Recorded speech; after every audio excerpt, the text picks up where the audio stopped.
Hello everyone, welcome to my channel. You're watching English Study with Shweta. आज की इस video में हम सीखेंगे कुछ important English words. So keep watching till the end. हमारा पहला वर्ड है ambition. Ambition. इसका मतलब होता है महत्वाकांक्षा. यानी जो कुछ भी आप अचीव करना चाहते हो, अगर आप सक्सेसफुल होना चाहते हो, ऐसी कोई आपकी इच्छा है, उसको हम ambition कहते हैं. For example, उसकी महत्वाकांक्षा डॉक्टर बनने की है, तो जो उसका गोल है वो एक डॉक्टर बनना है. इसे हम इंग्लिश में कहेंगे her ambition is to become a doctor. Next word we have is grateful, यानी आभारी. किसी ने अगर हमारी हेल्प की है और हम उनको लेकर थैंकफुल हैं तो हम ग्रेटफुल हैं. उसे इंग्लिश में हम ग्रेटफुल कहते हैं. फॉर एग्जाम्पल, मैं आपकी मदद के लिए आभारी हूँ. I am grateful for your help. I am grateful for your help. आपने जो भी मेरी मदद की उसके लिए मैं आपका आभारी हूँ. Next word we have is harmony. Harmony का मतलब होता है सामंजस्य, यानी जो डिफरेंट चीज़ें एक साथ बिना किसी झगड़े के एकदम शांति से ब्लेंड हों, उसे हम हारमनी कहते हैं. फॉर एग्जाम्पल, हमें प्रकृति के साथ सामंजस्य से रहना चाहिए. We should live in harmony with nature, यानी हमें इस तरह से रहना चाहिए जिससे हमें नेचर को कोई नुकसान ना हो, हम प्यार से रहें हारमनी में. Next word we have is courage. Courage यानी साहस. साहस इसे यूज़ करते हैं एक एग्जाम्पल में. उसने संकट के दौरान बहुत साहस दिखाया. He showed great courage during the crisis. Crisis यानी संकट, विपदा. He showed great courage during the crisis. Then we have wisdom. Wisdom यानी बुद्धिमानी, जिसको हम इंटेलिजेंस भी बोलते हैं, उसे हम विजडम भी कह सकते हैं. यूज़ करते हैं इसे एक सेंटेंस में. बुद्धिमानी अनुभव के साथ आती है. Wisdom comes with experience. Experience यानी तजुर्बा, अनुभव. Wisdom comes with experience. Then we have eloquent. Eloquent यानी प्रभावशाली वक्ता. वो लोग जो बिना किसी परेशानी के अपने ओपिनियन एकदम आसानी से एक्सप्रेस कर पाते हैं, खासकर पब्लिक में जब वो स्पीचेस देते हैं, एकदम फ्लुएंटली जो बोलते हैं, उन्हें हम एलोक्वेंट कहते हैं. एक परफेक्ट स्पीकर. फॉर एग्जाम्पल, उसने महिलाओं के अधिकारों पर प्रभावशाली भाषण दिया. She gave an eloquent speech on women's right, यानी उसने बहुत अच्छे से स्पीच दी, एकदम इफेक्टिवली.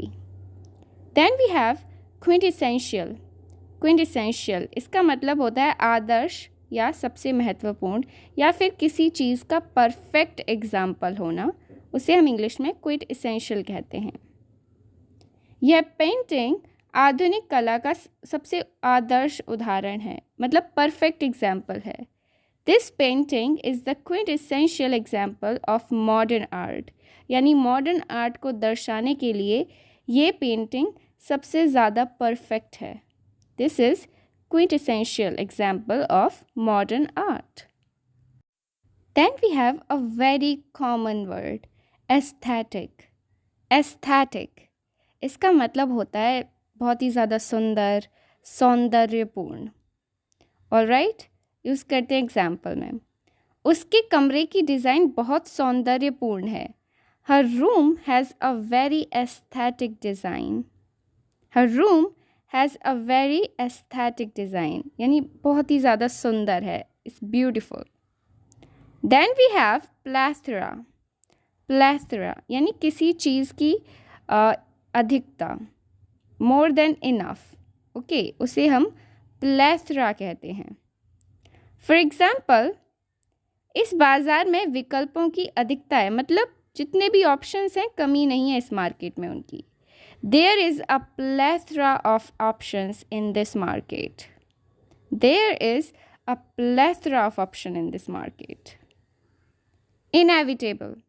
इनएविटेबल यानी अपरिहार्य, यानी जिसे अवॉइड नहीं किया जा सकता.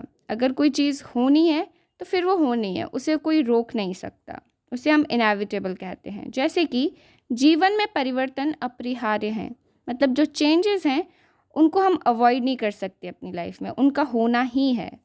Change is inevitable in life. Then we have melancholy। इसका मतलब होता है उदासी, जो मतलब बहुत लंबे टाइम से चल रही हो। There is a sadness for a long time, then it is called melancholy। For example, कमरे में उदासी की भावना भर आई। A sense of melancholy filled the room। A sense of melancholy filled the room। Okay? Then we have exquisite। exquisite यानी अति सुंदर, समथिंग और someone who is extremely beautiful, तब हम इस वर्ड का यूज़ करते हैं, एक्सक्यूजिट। एक्सक्यूजिट, चलिए यूज़ करते हैं इसे एग्जाम्पल में और सीखते हैं इसे कैसे यूज़ करना होता है। उसने एक अति सुंदर हीरे का हार पहना। She wore an exquisite diamond necklace। She wore an exquisite diamond necklace। Well, this was it for today's video. I hope you found these words interesting. Try to use as much as you can in your day-to-day life. I'll meet you in my next video. Till then, you guys take care and keep learning.